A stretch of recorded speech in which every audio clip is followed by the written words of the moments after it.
ذرا بے دین سے آدمی تھے. انہوں نے ایک دیندار آدمی کو جو ان کے دوست تھے انہوں نے ایک بڑا دلچسپ جملہ کہا.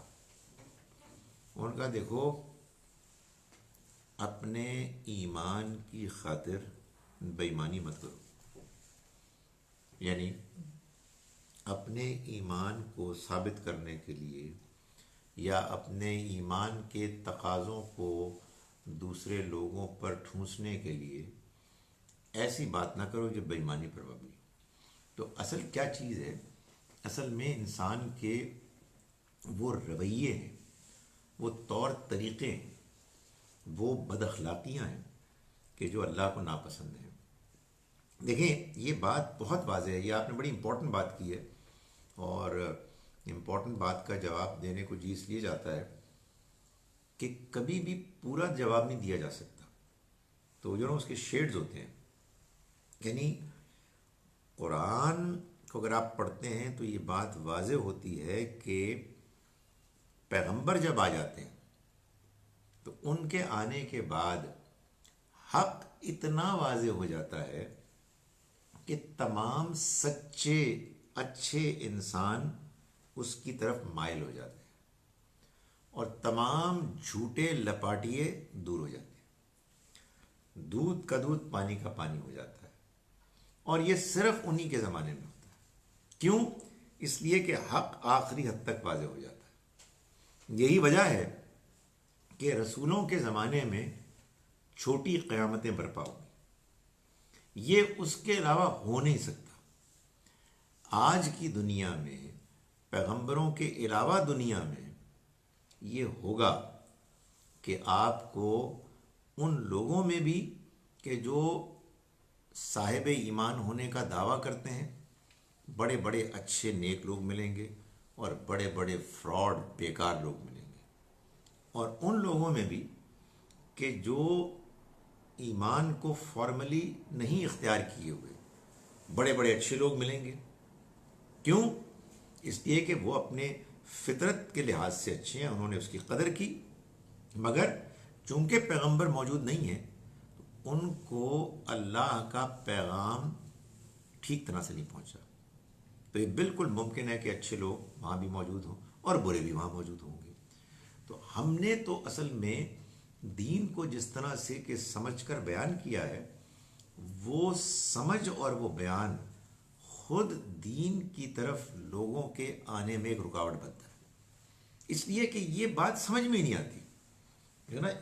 پہلے تو آدمی سمجھتا ہے نا کہ یار یہ سارے کامیاب ہوں گے وہ سارے ناکام ہوں گے، مطلب یہ کیا چکر ہے، یہ تو نہیں سمجھ میں آتی بات. تو یہ مشکل ہے. مطلب اس بات میں یہ how would Allah be fair then کہ مطلب ان لوگوں کے ساتھ اگر ان تک پیغام پہنچا ہی صحیح نہیں تو تب بھی ان کو جو ہے پکڑ لے. ان کی جو ایک ہمیشہ کے لیے ڈیسٹنی جو ہے مطلب تم نے وہ بات کیوں نہیں مانی جو تمہیں سمجھ ہی نہیں آئی. کیا صاحب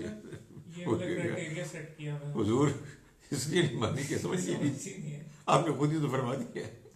تو یہ عجیب و غریب چیز ہے جو ہمارے یہاں لوگ کہتے ہیں. وہ کہتے ہیں نا جی، اس کا جو ایک عام فہم آپ تو بارہا کے ہزار مرتبہ سن چکے ہوں گے، اس کا جواب وہ دیتے ہیں کہ اب تو جی آج کے زمانے میں قرآن ہر جگہ موجود ہے، انٹرنیٹ پہ موجود ہے، وہ پڑھتے کیوں نہیں، وہ سمجھتے کیوں نہیں، ہر زبان میں موجود ہے.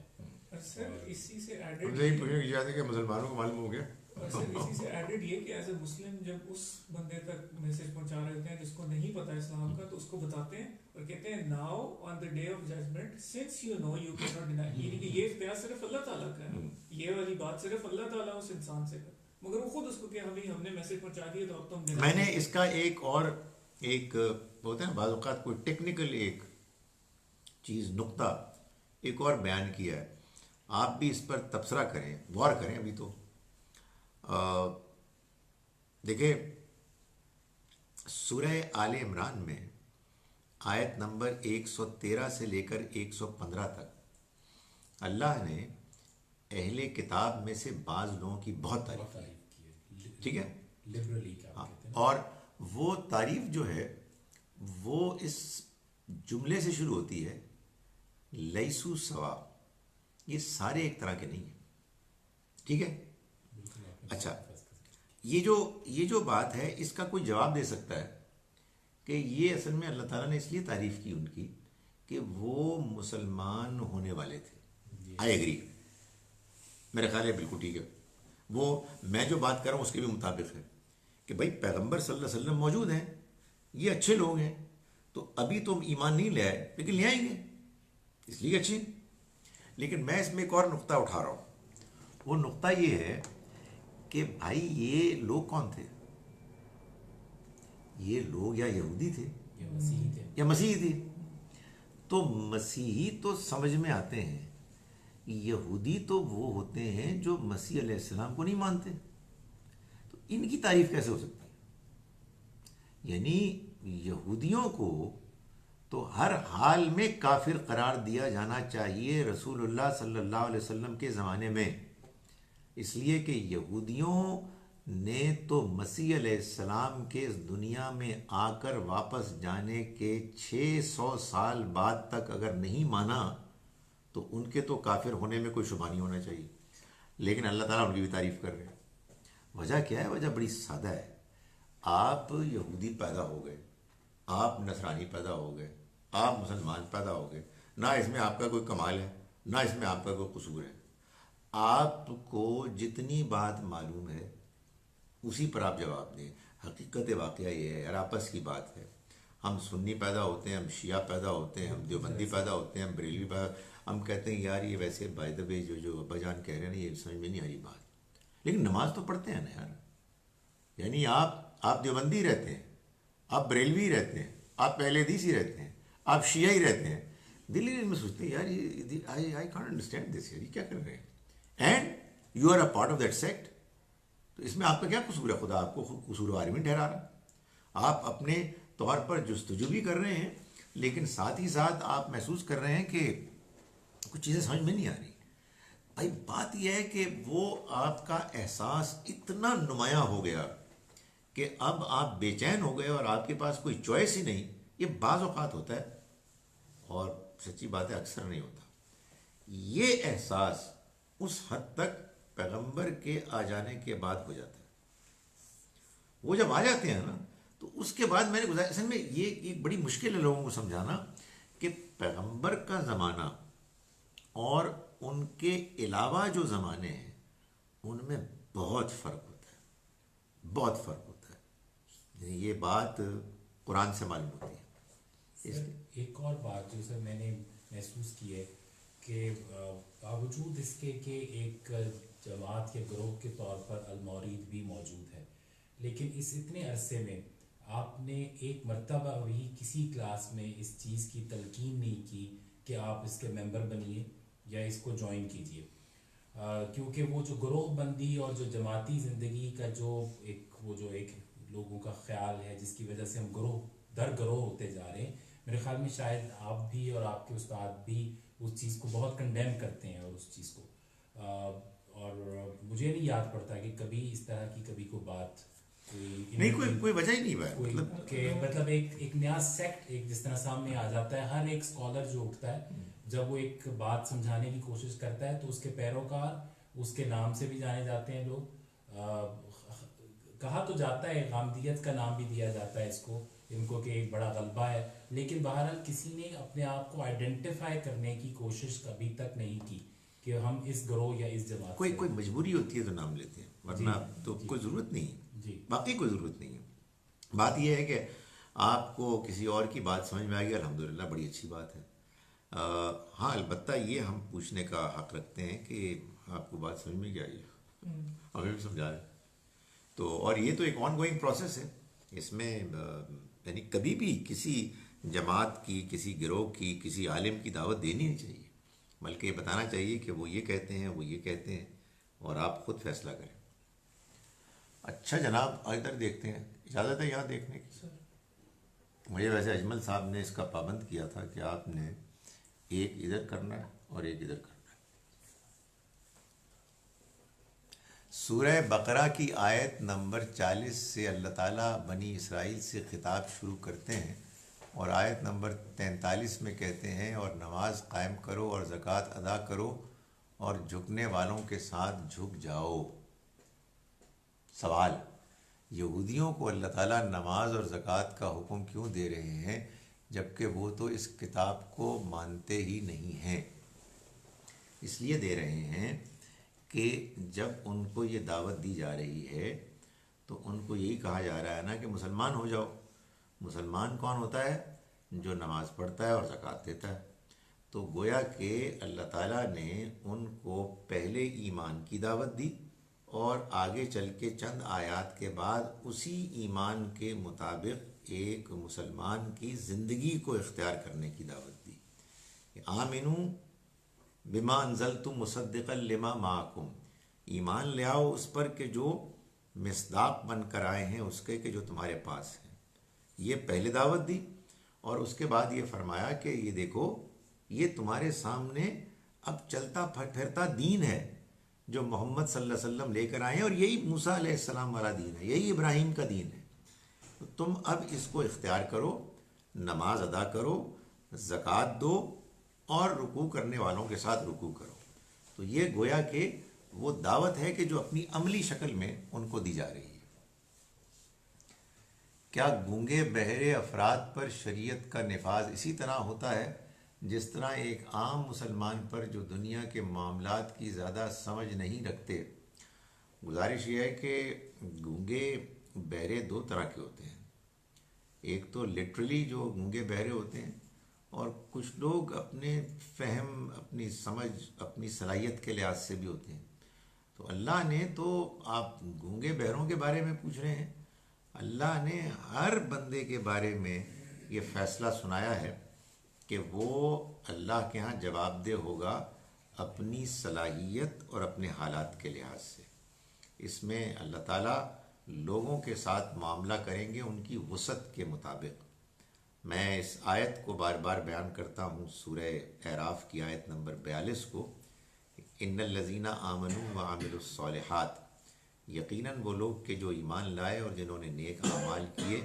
آخر میں فرماتا ہے اولئک اصحاب الجنہ، وہ جنت والے ہوں گے، ہم فیہا خالدون، اس میں ہمیشہ رہیں گے. درمیان میں ایک جملہ، لا نکلف نفسا الا وسعہا، ہم کسی انسان سے اس کی وسعت سے زیادہ سوال نہیں کریں گے، اس پر بوجھ نہیں ڈالیں گے. تو ہر ایک کے اوپر اللہ نے بوجھ ڈالا ہے، یعنی جواب دہی کا.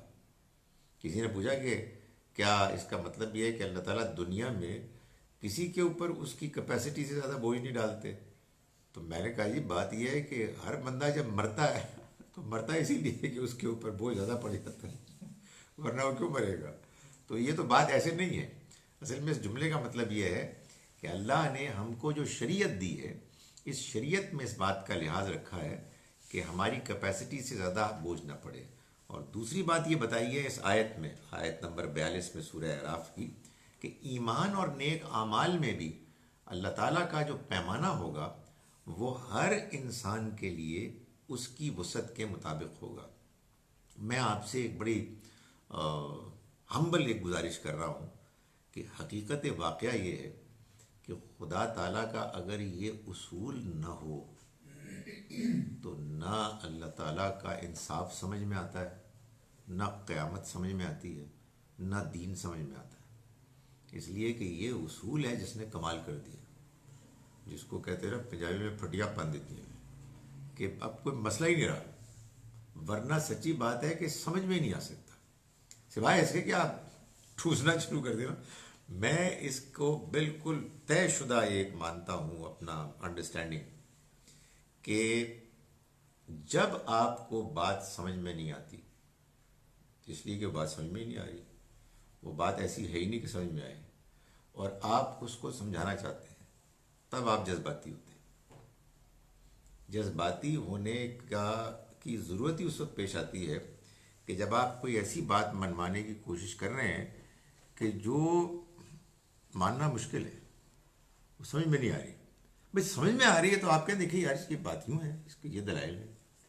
تو جب آپ سمجھ میں نہیں آ رہی تو پھر آپ اصل میں وہ طریقہ ٹرک اختیار کرتے ہیں کہ جس میں آپ لوگوں کو ڈراتے ہیں اور لوگوں کو کچھ جذباتی چیزیں بیان کرتے ہیں. تو میرا یہ خیال ہے کہ دین کو بالکل سادگی سے بیان کرنا چاہیے، اور ڈرانا دھمکانا تو بھائی بات یہ ہے کہ اس ہستی کو زیب دیتا ہے جس نے بات کو آخری حد تک واضح کر دیا، اور اب اس کے بعد اس کے سامنے بعض مجرم ہیں جو بات کو سمجھنے کے لیے تیار نہیں ہے۔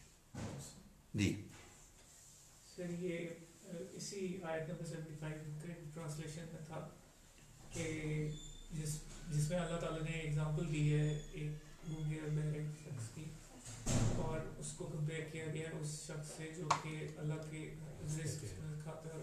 سر اس طرح کی اگزامپلز قرآن پاک میں تھرو آؤٹ بہت زیادہ اللہ تعالیٰ نے دی ہیں۔ سر اس کو تھوڑا سا اس کی وجہ آپ ایکسپلین کر دیں کہ of course it makes sense logically, مگر in that time and era explaining this logic to those people, why is it right کہ it will hit home کیونکہ میسج کی طرف تو تھا۔ یعنی آپ کے سامنے غلام ہیں جن کے بارے میں لوگوں کا ایک خاص ایٹیچیوڈ ہے، اور وہ جانتے ہیں کہ یہ غلام اور یہ اس کا جو آقا ماسٹر ہے یہ دونوں برابر ہیں ہی نہیں، اور ان دونوں کو ایک طرح کی حیثیت دینے کا کوئی سوال ہی پیدا نہیں ہوتا۔ جب یہ تم اپنے انسان ہوتے ہوئے اپنے معاملات میں اتنا واضح فرق جانتے ہو تو پھر اللہ اور اللہ کی بنائی ہوئی مخلوق میں تم اسی انڈرسٹینڈنگ کو اپلائی کیوں نہیں کر رہے؟ اصل میں یہ سمجھانے کا وہ طریقہ ہے کہ جس میں آپ ایک بات کو تو پہلے سے جانتے مانتے ہیں، بلکہ اس کے بارے میں آپ حساس ہیں، آپ ایموشنل ہیں کہ یار نہیں یہ نہیں ہو سکتا، اور اسی نوعیت کے بلکہ اس سے بڑھ کر اسی اصول کو اپلائی کرتے ہوئے اگر آپ اللہ اور غیر اللہ کے درمیان جو ایک ریلیشن شپ لوگوں نے قائم کیا ہے اس کو دیکھیں تو آپ کو اس کا بھونڈا پن سمجھ میں آ جائے گا۔ اصل میں یہ وہی چیز ہے نا کہ آپ وہ کہتے ہیں نا آپ بچوں کو پڑھائیں تو بچوں کی ذہنی سطح کو، ان کے جو شوق ہیں، ان کی جو مثالیں ہیں، ان کو سامنے رکھ کر جہاں آپ جائیں ان کو انہی کی زبان میں، انہی کے محاورے میں آپ بات سمجھائیں۔ تو اللہ تعالیٰ نے اس زمانے کے جو لوگ تھے، اس علاقے کے، ان کا جو ایک خاص زندگی کو دیکھنے کا انداز تھا، اور اس میں جو ان کی خاص ریلیشن شپ ایک دوسرے کے ساتھ تھی، اس کو بیان کیا۔ سر تھوڑا سا یہ مطلب اس میں یہ یہاں پہ فیل آتی ہے جیسے کہ کوئی ڈیروگیٹری سی کوئی بات ہوئی ہے، جیسے کہ ایک کو حقیر اور ایک کو بتا کے اللہ بیان کر رہا ہے کہ ایک بالکل انفیریئر چیز ہے اور ایک سپیریئر، سو وہ کانٹراسٹ وہ بندوں کے درمیان بتا رہا ہے کہ کیسے ہو سکتا ہے کہ ایک گونگا بہرا جو ہے اس شخص کے جو کہ عدل کرتا ہے، یعنی جو معاملہ انصاف سے کام لیتا ہے، اس کے برابر ہو سکتا ہے، یعنی ایک دانا اور ایک حکمت والا اور ایک ایسا شخص جس کے پاس کوئی ایسی چیز موجود نہیں ہے۔ تو یہاں تھوڑا سا ایسا ویسے میرے لیے یہ بڑا مشکل سا ایک بس میں تو آپ کی یہ لگا ایک مرتبہ مجھے یاد ہے کہ وہ میں ترجمہ کرا رہا تھا، یہی صورت تھی، ابھی اس سے پیچھے کوئی مثال گزری تھی جس میں اللہ تعالیٰ نے بیٹیوں کے بارے میں کہا، تو وہ کسی خاتون نے کہا کہ یہ تو کیا مطلب ہے کہ اللہ یہ کہہ رہے ہیں کہ بیٹی پیدا ہو تو پھر وہ یوں کرتا ہے کہ سخت مایوس ہوتا ہے، اپنا منہ چھپایا کرتا ہے، ہاں تو یہ تو میں ان کو یہ کہا، دیکھیے بات یہ ہے کہ جب آپ ایک خاص مثال بیان کر رہے ہوتے ہیں نا تو اس مثال میں مثال کا وہ پہلو سامنے رکھیں، یعنی باقی چیزیں تو لوگ کر رہے ہیں، اس وقت موقع کوئی اخلاقی تلقین کا نہیں ہے، اس چیز کا بیان کرنا مقصود نہیں ہے کہ یہ جو لوگوں کو کمتر سمجھتے ہیں یہ ٹھیک نہیں ہے۔ اس وقت جو بات پہنچانی مقصود ہے وہ یہ ہے کہ یہ جو تم کر رہے ہو، جو تمہاری اپروچ، سوچ، تمہارا معمول ہے، اس پر غور کرو۔ اس میں تو تم برابری کرنے کے لیے تیار نہیں ہوتے، مگر وہی چیز اللہ کے معاملے میں کرتے ہو اور تمہیں احساس بھی نہیں ہوتا۔ تو اصل میں یہ وہ طریقہ ہے کہ جس میں آپ ایک بات بیان کر رہے ہیں اور اس میں پیش نظر ہی نہیں ہے کہ اس کے کوئی اخلاقی پہلو بھی ہیں کہ جن کو کہ آپ نے نمایاں کرنا ہے. یہ ایسے ہی ہے جیسے کہ مجھے بعض اوقات یہ بات نہیں سمجھ میں آتی تھی کہ اچھے بھلے شریف کیا متقی پرہیزگار عالم لوگ دین کے عربی شاعری بیان کرتے ہیں، اس کی تشریح بیان کرتے ہیں. اگر آپ اس کے الفاظ اور اس الفاظ کے معنی اور شعر کا مفہوم جانیں تو استغفر اللہ، کیسے ہو سکتی ہے بدتمیزی ہے. what is going on. مگر معلوم ہوتا ہے کہ وہ یہ بتا رہے ہیں کہ یہ اس وقت پیش نظر ہی نہیں ہے. جو اس کا مفہوم ہے وہ ایک طرف زبان کیا ہے، گرامر کیا ہے، اسلوب کیا ہے، ووکیبلری کیا ہے. تو یہ ہوتا ہے کہ آپ ایک خاص موقع پر جو بات the topic, the subject, the objective at hand is what you should concentrate on, اور باقی چیزیں آپ چھوڑ دیں. سورہ ملک میں بھی ہے نا ہمیں یونشی مکبن تلاوت شاہدہ. ہاں ناٹ نیسیسرلی کہ بندہ آن دے منہ چل رہا ہوتا ہے بالکل، لیکن مثال دی گئی ہے نا کہ کیا وہ راہ آپ ہوگا یا جو کہ سیدھا کھڑا ہوا چل رہا ہے وہ ہوگا. اور اسی طرح مطلب کہ انسان اللہ خود ہی کہہ رہا ہے کہ وہ ایسے ہوں گے جس طرح زمین پر چلتے ہیں تو they are like beasts. Sociological aspect کو بھی ساتھ ایڈ کیا جا رہا ہے. کر سکتا ہے مطلب کسی کو کہ بھئی کہ اللہ نے خود اپنی بنائی ہوئی چیز کو کہہ دیا ہے کہ وہ درندے جانور ہوں گے. مطلب وہ تو کیسے کہہ دیا کہ کافروں کو ان سے بھی بدتر ہوں گے. وہ تو اللہ تعالیٰ کہہ رہے ہیں نا کہ بھائی بات یہ ہے کہ جانور جو ہیں وہ تو سمجھتے ہی نہیں ہیں. میں بظاہر میں آپ کو اس کو کتوں میں آج کل سیر کرا رہا ہوں تو یہ مجھے اندازہ ہوا کہ واقعی جانوروں کو نہیں پتہ ہوتا. روز میں اس کو لے جاتا ہوں اور اس کو پتہ ہے میں نے لے کے جانا ہے، اور وہ اتنا ایکسائٹیڈ ہوتا ہے کہ پہلے سے بھونکنا شروع کر دیتا ہے. ابھی ایڈیٹ میں آئی ایم جسٹ کمنگ یار، you know that I am coming, مگر اس کو کنٹرول نہیں ہے. اس کو اچھا انسان کو اب اگر فرض کیجئے انسان بھی یہی حرکت کرنے لگے تو یہ کہنا ٹھیک نہیں ہوگا کہ یہ اس سے بدتر ہے، اس لیے کہ اس کو تو پتہ ہی نہیں ہے. روز اس کے ساتھ ہوتا ہے، روز بھول جاتا ہے. اور انسان جس کے پاس میموری ہے وہ اتنا بے صبرا ہو جائے تو اس کو کہا جائے گا نا کہ یار یہ اس سے زیادہ گھٹیا حرکت کر رہے ہیں، اس لیے کہ اس کے پاس تو یہ صلاحیت ہی نہیں تھی، اس کے پاس صلاحیت بھی تھی. تو وہ اصل میں ڈیروگیٹری وغیرہ میں وہ والا جو ہے نا ہیومن رائٹس والا ایلیمنٹ کو چھوڑ دیں آپ. اس میں لوگ بہت زیادہ وہ کہتے ہیں ہیومن رائٹس جو ہے اصل چیز ہے. نہیں، ہم یہ کہتے ہیں کہ ہیومن رائٹس ہو یا اینیمل رائٹس ہو، اللہ تعالیٰ جب بیان کرتا ہے تو اصل میں وہ خالق ہے. اسے تو یہ حق ہونا چاہیے نا کہ وہ یہ بتائے کہ میں نے تو تمہیں ایسا بنایا تھا، تم نے اپنے آپ کو بگاڑ کر ان سے بھی کمتر کر دیا. یہاں ایک دو سوال رہ گئے اگر آپ اجازت دیں تو. سورہ بقرہ کی آیت نمبر 30 سے اللہ تعالیٰ فرشتوں سے خطاب کر رہے ہیں اور آیت نمبر 33 کے آخر میں کہتے ہیں کہ میں جانتا ہوں جو کچھ تم ظاہر کرتے ہو اور جو کچھ تم چھپاتے ہو. سوال ہم سے کہا جا رہا ہے کہ فرشتوں سے، یہ ہم سے کہا جا رہا ہے یا فرشتوں سے، اور وہ کیا چیز ہے جو وہ یا ہم چھپا رہے ہیں؟ نہیں، وہ یوں بات ہے، دیکھیں اللہ تعالیٰ نے یہ فرمایا فرشتوں سے کہ اللہ جانتا ہے کہ جو تم ظاہر کرتے ہو، وما کنتم تکتمون، اور جو تم چھپاتے تھے، چھپایا کرتے تھے یا چھپا رہے تھے. وہ کیا تھا؟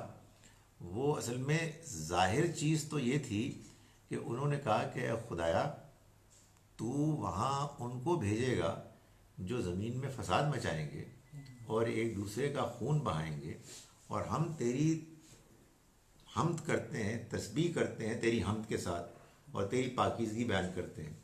تو اس پر اللہ تعالیٰ نے تبصرہ فرمایا کہ یہ تو تھا تمہارا ظاہر، اس کو بھی ہم جانتے ہیں، اور جو تم چھپا رہے تھے اس کو بھی ہم جانتے ہیں. چھپا تم یہ رہے تھے کہ اصل میں بٹوین دا لائنز تم یہ کہہ رہے تھے کہ اللہ میاں ہم تو موجود ہیں، تو کسی اور نو برآمدی لوڈ کی ہے. تمہارا مطلب یہ تھا کہ ہمیں یہ شرف دیں، کسی اور کو بتانے کی کیا ضرورت ہے. لیکن یہ ظاہر ہے کہ سوء ادب تھا، تو اللہ تعالیٰ کو یہ بھی معلوم تھا کہ جو وہ چھپا رہے تھے. اس کو یوں بیان کیا گیا. جی آپ نے منافق کی جو نشانیاں بیان کی ہیں، اگر کوئی مسلمان سچے دل سے توبہ کر لے تو کیا اللہ اسے معاف کر دے گا؟ کیوں نہیں، انشاءاللہ ضرور کرے گا جی. تو یعنی اللہ تعالیٰ نے اسی کی تو دعوت دی ہے. دیکھیں ہم لوگ نہ فرشتے ہیں اور نہ شیطان ہیں، ہم انسان ہیں. تو ہم انسانوں کے اندر غلطیاں ہوں گی. اس دنیا میں ہمارے سامنے بڑی ٹیمپٹیشنز، بڑی لالچ کے مواقع ہوتے ہیں اور برائی کے بھی بڑے امکانات ہوتے ہیں، لیکن اللہ نے ہمارے اندر ایک بڑی صلاحیت رکھی ہے اور وہ ہے رجوع کرنا، اپنی غلطی کو ماننا اور اللہ کے سامنے اس کا اظہار کرنا اور اپنی اصلاح کرنا. اللہ اپنے بندوں سے یہ چاہتا ہے. اللہ اپنے بندوں کے بارے میں ایکسپیکٹ ہی نہیں کرتا کہ وہ فرشتے بن جائیں گے، اس لیے کہ اگر وہ فرشتے بنیں گے تو وہ مصنوعی فرشتے ہوں گے. انسان بنیں، آپ اچھا بننے کی کوشش کریں، جب غلطی ہو اللہ سے معافی مانگیں. اللہ نے وعدہ کیا ہے کہ وہ آپ کے معافی مانگنے پر صدق دل سے آپ کو معاف کرے گا. سورہ فرقان میں تینوں چوٹی کے گناہ جی سب سے بڑے گناہوں میں. اور پھر کہا اللہ منتا I am still confused about kids doing dua and sadaqah for deceased parents. Would they get reward? I talked to my mom yesterday, mentioned giving money to masjid when she was alive, and she agreed to it happily. So I think now she is not with me. Does she still get reward if I do on her behalf? And another for my aunt. She didn't have any kids and I was like a daughter to her. So any صدقہ benefits her, please advise. دیکھیں آپ نے جو کچھ کرنا ہے اس زندگی میں وہ آپ کے کام آئے گا، لیکن آپ کی والدہ یا آپ کی خالہ پھوپھی جو بھی آپ کی آنٹ تھیں ان کے کام بھی آئے گا اس پہلو سے کہ جو انہوں نے آپ کو ٹرین کیا، جو ان کے ذریعے سے آپ کے اندر نیکی اور اللہ کے راستے میں خرچ کرنے کا جذبہ پیدا ہوا. اس دنیا کی زندگی کے امتحان کو اللہ نے فیئر بنایا ہے اور اس میں یہ طے کیا ہے کہ انسان کے وہی چیز کام آئے گی جو وہ خود کرے گا. زندگی ختم ہو گئی تو ان کا امتحان ختم ہو گیا، لیکن وہ حصہ ابھی بھی رہ گیا ان کا یہاں کہ جو انہوں نے خود اپنی زندگی میں اچھا کام کیا اور ان کے اپنے اچھے کام کا انفلوئنس، نتیجہ، اس کا فائدہ، اس کی برکت ابھی بھی جاری ہے. تو اتنا ایک آئے گا. لیکن آپ اگر یہ کہیں جی کہ یہ میری والدہ کی طرف سے ہے، بے شک کہہ دیں،